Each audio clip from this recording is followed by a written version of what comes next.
Good morning to all of you. आज हम लोग शिक्षण सूत्र के बारे में अध्ययन करेंगे। पहला है सरल से जटिल की ओर।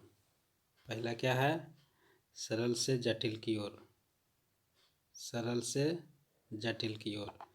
सरल से जटिल की ओर का मतलब हुआ कि पहले बच्चों को छोटा छोटा बातों को समझाएं, फिर उसके बाद जटिल बातों को समझाना। जैसे कि यहाँ पे बच्चों को सबसे पहले जैसे वर्ड लिखाना है, तो वर्ड लिखाने से पहले आपको सबसे पहले ए से जेड तक ज्ञान होना आवश्यक है ना। इसी को हम कहते हैं सरल से जटिल की ओर, है कि नहीं। ए से जेड तक सिखा दिए, उसके बाद धीरे धीरे वर्ड का अभ्यास कराएं, तो है ना। इसको बोलते हैं सरल से जटिल की ओर। दूसरा है ज्ञात से अज्ञात की ओर, है ना। दूसरा है ज्ञात से अज्ञात की ओर। ज्ञात से अज्ञात की ओर का मतलब कि छात्र को पूर्व ज्ञान है या नहीं, पहले वह जानना आवश्यक है ना। पहले वह जाने, जो पहले बात बतानी है छात्रों को पूर्व ज्ञान से संबंधित होना चाहिए। उसके बाद फिर उसी से रिलेटेड नया ज्ञान देना चाहिए, है कि नहीं। यानी शिक्षक उस बात को पहले पढ़ाए जो वस्तु कक्षा में फिर उसके बाद संक्षिप्त रूप से बता सकते हैं, है कि नहीं।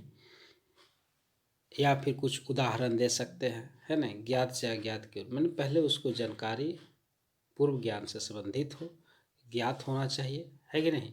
उसके बाद धीरे धीरे उसको फिर अज्ञात की ओर ले जाए। तीसरा है मूर्त से अमूर्त की ओर। मूर्त से अमूर्त की ओर का मतलब क्या हुआ? पहले क्या है कि मूर्त पदार्थों को विषय में ज्ञान होना चाहिए, है ना। उसके बाद अमूर्त पदार्थों के विषय में जानकारी देना चाहिए, है ना।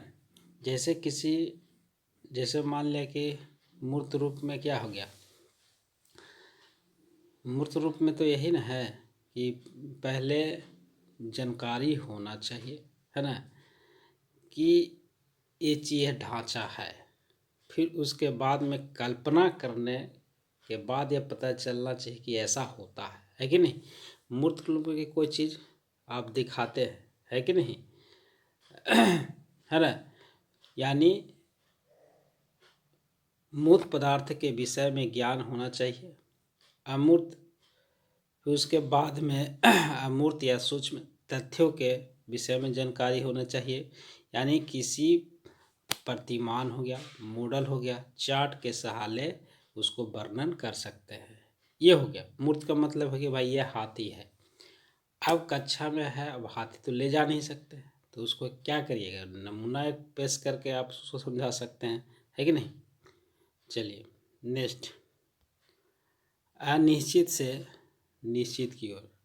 अनिश्चित से निश्चित की ओर का मतलब हुआ कि पहले शिक्षण विचारों की अस्पष्टता होती है ना। धीरे धीरे उसमें जो है से परिपक्व आती है। अनिश्चित है कि पहले उसको पता नहीं, है ना। फिर उसके बाद धीरे धीरे धीरे वह उसमें परिपक्व होने लगता है, वह जानकारी होने लगती है। इसी को बोलते हैं अनिश्चित से निश्चित की ओर, ठीक है। तीसरा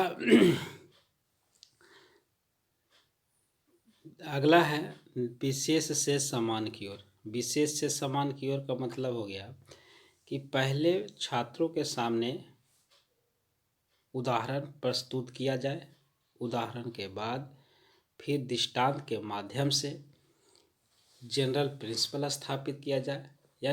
यानी इसको हम आगमनात्मक इंडक्टिव रीजनिंग भी कह सकते हैं, है कि नहीं। नेक्स्ट हम बात करते हैं मनोवैज्ञानिक से तार्किक की ओर, है कि नहीं। मनोविज्ञानी से तार्किक की ओर। देखिए मनोविज्ञानी से तार्किक का मतलब क्या है? पहले छात्र को वैसा चीज़ पढ़ाए जो छात्र को योग्यता हो, रुचि हो, है ना। फिर उसको बाद क्रम के अनुसार, है ना, तार्किक पर ध्यान दिया जाता है। यानी योग्यता होगा, उसमें रुचि लगेगा, तभी वो बच्चा पढ़ सकेगा, अन्यथा नहीं पढ़ पाएगा, तो इसी को कहा जाता है योग्यता और रुचि के अनुसार पढ़ाएं। आगे बात करते हैं विश्लेषण और संश्लेषण। विश्लेषण से संश्लेषण की ओर। विश्लेषण के मतलब किसी शब्द को पहले क्या करेगा, तोड़ तोड़ कर समझाना है, फिर उसके बाद फिर नया जोड़ जोड़ के समझाना है, तो इसको बोलते हैं हम विश्लेषण से संश्लेषण की ओर, है कि नहीं। नेक्स्ट पूर्ण से अंश की ओर। पूर्ण से अंश का मतलब क्या हुआ, पहले बड़ी चीज को आप दिखाइए, जैसे पेड़ दिखाना है तो पेड़ को आप दिखाइए, तो पेड़ में दिखाइए कि भाई एक पेड़ है। आप पेड़ में कहा कि देखिए पेड़ के अंदर एक फल है ना, यानी पूर्ण पहले देख लिया कि बच्चा पेड़ समझ लिया, आप पेड़ के अंदर वो फल को इस टाइप से समझाने की कोशिश करें, है कि नहीं। फिर तना देखिए, पत्ते देखिए, ये धीरे धीरे सीखने के क्रम में आती है। नेक्स्ट है प्रकृति के अनुसरण। प्रकृति के अनुसरण का मतलब है प्रकृति के अनुसार शिक्षा होना चाहिए। प्रकृति में जो चीज़ है, प्रकृति वातावरण जो भी है, उसी के अनुसार, उसी के सिद्धांत के अनुसार जो है से शिक्षा प्रदान करने से ज़्यादा बच्चा सीख पाता है। नेक्स्ट है इंद्रियों का प्रशिक्षण, है ना। इंद्रियों का प्रशिक्षण का मतलब हुआ इंद्रियों का प्रशिक्षण जो है, इसके प्रतिपादक जो है मॉन्टेसरी और फ्रोबेल दो प्रमुख सिद्धांत माना गया। इसमें ये मॉन्टेसरी और फ्रोबेल जो है इस सिद्धांत के मुख्य प्रतिपादक है। कहा कि हमारी 5 इंद्रियां हैं, आँख, कान, नाक, त्वचा, जीव, ये हम इसी के अनुसार हम लोग सीख सकते हैं, है कि नहीं। इस प्रक्रिया शिक्षण अधिगम प्रक्रिया में ये सबका इसका उपयोग होना आवश्यक है। बच्चा को ये पसंद होना चाहिए कि यह खट्टा है या मीठा है, इस तरह से ये शिक्षण देनी आवश्यक होती है ना। तो आज हम लोग शिक्षण सूत्र के बारे में अध्ययन किए, है ना। सरल से जटिल की ओर, ज्ञात से अज्ञात की ओर। देख लीजिए, पहला है सरल से जटिल की ओर, दूसरा ज्ञात से अज्ञात की ओर, मूर्त से अमूर्त की ओर, फिर उसके बाद निश्चित से निश्चित की ओर, फिर विशेष से समान की ओर, विशेष से समान की ओर, मनोविज्ञान से तार्किक की ओर, विश्लेषण से संश्लेषण की ओर, है ना, पूर्ण से अंश की ओर, पूर्ण से अंश की ओर, फिर प्रकृति की समरस अनुसरण, फिर नेक्स्ट है इंद्रियों का प्रशिक्षण, है ना। ये 10 आपका ये मैक्सिमम टीचिंग है ना। कभी कभी क्वेश्चन पूछ लिए जाते हैं। तो आज तक के लिए वीडियो इतना ही, धन्यवाद।